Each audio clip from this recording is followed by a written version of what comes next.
qaabka carruurta lacag looga sameeyo batu maxaa la murugaysantaayna murug ma noo yar walaalay gabadha noo dhalata xalay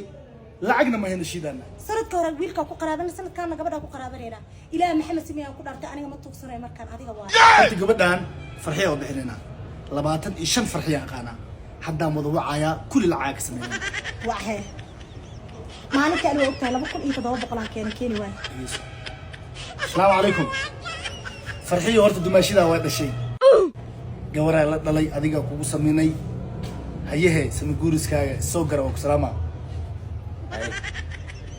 soo dirayna فرحية kala waa cusbiya هاي فرحية oo ma qashamiyaabo ما شاء الله gabar dhashay